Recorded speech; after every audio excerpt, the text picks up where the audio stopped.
ಮೆಂತ್ಯ ಚೂರ್ಣದಿಂದ ಮಾಡೋ ಕಷಾಯಕ್ಕಿಂತ ಮೆಂತ್ಯ ಕಾಳಿಂದ ಮಾಡೋ ಮೆಂತ್ಯ ಟೀ ಬಹಳ ಒಳ್ಳೆಯದು.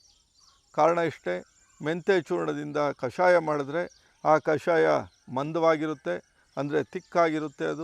ಅದರಿಂದ ಅಜೀರ್ಣ ಆಗ್ಬೋದು, ಅದರಿಂದ ಹಶು ಕಡಿಮೆ ಆಗ್ಬೋದು, ಅಥವಾ ಅಸಿಡಿಟಿ ಗ್ಯಾಸ್ಟ್ರಿಕ್ಕೆ ಬರ್ಬೋದು, ಇಲ್ಲ ಅಗ್ನಿಮಾಂದ್ಯತೆ ಆಗ್ಬೋದು. ಕಾರಣ ಅದು ತುಂಬ ಸ್ಟ್ರಾಂಗ್ ಆಗಿರುತ್ತೆ. ಅದರಿಂದ ಮೆಡಿಕಲ್ ಬೆನಿಫಿಟ್ಸು ಸಹ ಕಡಿಮೆ ಆಗ್ತಾ ಹೋಗ್ಬೋದು. ಅಷ್ಟೇ ಅಲ್ಲ, ಮೆಂತ್ಯ ಚೂರ್ಣದಿಂದ ಮಾಡೋ ಕಷಾಯ ಕಹಿಯಾಗಿರುತ್ತದೆ. ಈ ಮೆಂತ್ಯ ಕಷಾಯಕ್ಕಿಂತ, ಅಂದರೆ ಚೂರ್ಣದಿಂದ ಮಾಡಿರೋ ಕಷಾಯಕ್ಕಿಂತ ಮೆಂತ್ಯ ಕಾಳಿಂದನೇ ನಾವು ಟೀ ಮಾಡ್ಬೋದು. ಈ ಮೆಂತ್ಯ ಕಾಳಿನ ಟೀ ಬಹಳ ಲೈಟ್ ಆಗಿರುತ್ತದು, ಅಂತಂದರೆ ಬಹಳ ತೆಳುವಾಗಿರುತ್ತೆ.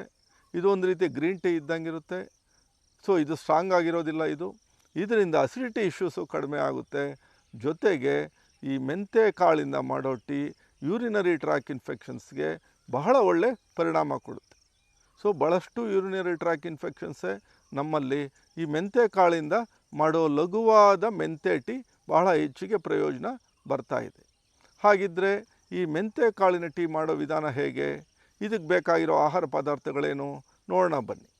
ಈ ಮೆಂತ್ಯ ಕಾಳಿನ ಟೀಗೆ ಬೇಕಾಗಿರೋ ಆಹಾರ ಪದಾರ್ಥಗಳು ಸಹಜವಾಗಿ ಮೆಂತ್ಯ ಕಾಳು ಬೇಕು. ಅದಕ್ಕೆ ಸ್ವಲ್ಪ ತುಳಸಿ, ಆಮೇಲೆ ಶುಂಠಿ, ಏಲಕ್ಕಿ ಪುಡಿ, ಸ್ವಲ್ಪ ಕೆಂಪು ಕಲ್ಲು ಸಕ್ಕರೆ.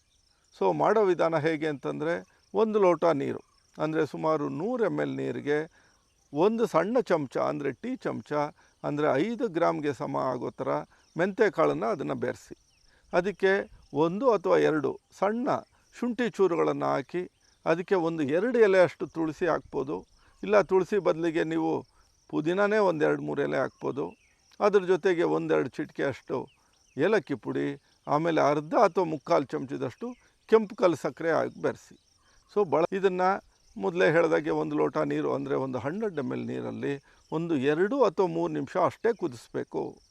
ಅದಕ್ಕಿಂತ ಹೆಚ್ಚಿಗೆ 4-5 ನಿಮಿಷ ಇದನ್ನು ಕುದಿಸಿದ್ರೆ ಅದು ಕಷಾಯ ಆಗೋಗುತ್ತೆ. ಕಷಾಯ ಅಂದರೆ ತುಂಬ ಸ್ಟ್ರಾಂಗ್ ಆಗೋಗುತ್ತೆ. ಅದರಿಂದ ಮೆಡಿಕಲ್ ಬೆನಿಫಿಟ್ಸು ಕಡಿಮೆ ಆಗ್ಬೋದು. ಹೀಗೆ 2 ಅಥವಾ 3 ನಿಮಿಷ ಕಾಯಿಸಿರೋ ಈ ಮೆಂತ್ಯ ಟೀ ಇದೆಯಲ್ಲ, ಇದನ್ನು ಶೋಧಿಸ್ಕೊಳ್ಳಿ. ಆ ಮೆಂತ್ಯ ಟೀ ತೊಗೊಳ್ಳಿ. ಹೀಗೆ ಮೆಂತ್ಯ ಟೀ ಅಂದರೆ ಲಘುವಾದ ಮೆಂತ್ಯ ಟೀ ತೊಗೊಳ್ಳೋದ್ರಿಂದ ಯೂರಿನರಿ ಇನ್ಫೆಕ್ಷನ್ಸ್ ಕಡಿಮೆ ಆಗುತ್ತೆ. ಇದಕ್ಕೆ ನೀವು ಕೆಂಪು ಕಲ್ಲು ಸಕ್ಕರೆ ಬೆರೆಸಲಿಲ್ಲ, ಅಂದರೆ ಸಿಹಿ ಬೆರೆಸಲಿಲ್ಲ ಅಂತಂದರೆ ಈ ಮೆಂತ್ಯ ಟೀ ಶುಗರ್ ಕಂಟ್ರೋಲ್ಗೂ ಸಹಾಯ ಮಾಡುತ್ತೆ. ಒಟ್ಟಾರೆ ಮೆಂತ್ಯ ಟೀ ರೋಗ ನಿರೋಧಕ ಶಕ್ತಿಗೂ ಸಹ ಸಹಾಯ ಆಗುತ್ತೆ. ಒಟ್ಟಾರೆ ಇಷ್ಟೇ, ಮೆಂತ್ಯ ಚೂರ್ಣದ ಕಷಾಯಕ್ಕಿಂತ ಮೆಂತ್ಯ ಕಾಳಲ್ಲಿ ಮಾಡಿರೋ ಒಂದು ಟೀ ಆರೋಗ್ಯದ ದೃಷ್ಟಿಯಿಂದ ಬಹಳ ಒಳ್ಳೆಯದು. ನಮಸ್ಕಾರ.